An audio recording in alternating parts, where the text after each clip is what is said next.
Joining me now is New Hampshire congressional candidate and former assistant press secretary to President Trump, Karoline Leavitt, and managing editor at Newsbusters, Curtis Houck. Welcome to you both. Thanks for having us. Good to be with you. Curtis, let's start with you. How do you think the media did covering Biden's positive test? I mean, to be fair, some did call him out for being reckless in recent days, but I don't think we're going to see any headlines like what we saw where Trump, they said at the White House, Trump takes off his mask and sends a dangerous message.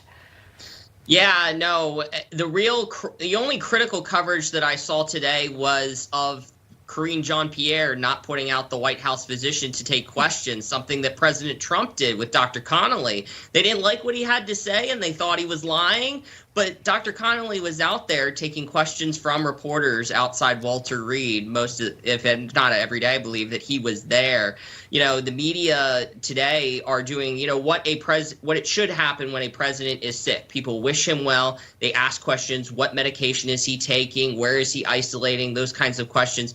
As you played in the intro, we did not get that with President Trump. Jim Acosta, as he was leaving for Walter Reed, said Trump's lies are coming back to bite him.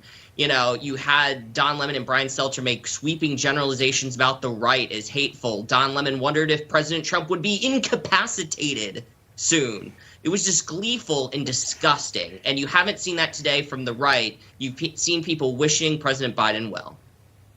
It's so true. And, Karoline, I think it was interesting how Karine Jean-Pierre said from the podium today, it's not relevant how Biden contracted COVID. And I think back to how things were at the White House, at the Trump White House. And I'm curious to get your perspective on what it was like in the press office during that time. And do you think that Joe Biden will say, thank you, President Trump, thank you for Operation Warp Speed, for the vaccine that potentially saved my life? No, of course we won't hear that from President Biden. And I can tell you during those couple of weeks when President Trump contacted COVID, us as White House press office staffers were treated much differently than Joe Biden's White House press is being treated today. My former boss, Kayleigh McEnany, was hounded with endless, useless, unnecessary questions about President Trump's health. And we were forthcoming about every single detail. As Curtis pointed out, we had Dr. Connolly on the podium near daily. Kayleigh and myself and many of our other staffers also contracted COVID during that time too. And the media not only hounded us about President Trump's health and well-being, but about our own. I'll never forget the New York Times questioning where we all got COVID as well as young staffers. And now they're not even questioning where this commander-in-chief did. So the media's stark contrast, bias, hypocrisy, this is just another example of it.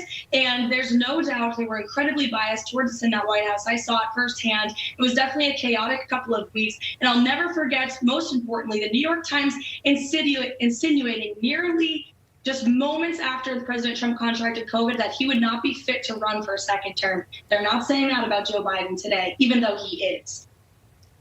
That's so true. I got less than a minute remaining, Curtis. I want to ask you, obviously, you know that Biden's receiving Paxlovid. They were very critical, the media, about the treatments Trump received. Your thoughts about that?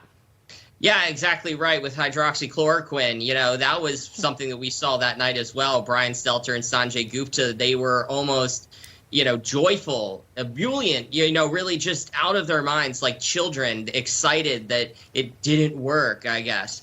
And here we are with President Biden. He wears masks all the time still. He has 4 COVID shots. It still doesn't work, and we're not really even going to consider that. There was a question at the briefing today. Shouldn't this be an example where we talk about whether masks are necessary? But Karine Jean-Pierre goes, no. Karoline, Curtis, we have to leave it there, but thank you for being with us. And folks, that's going to do it for our show tonight.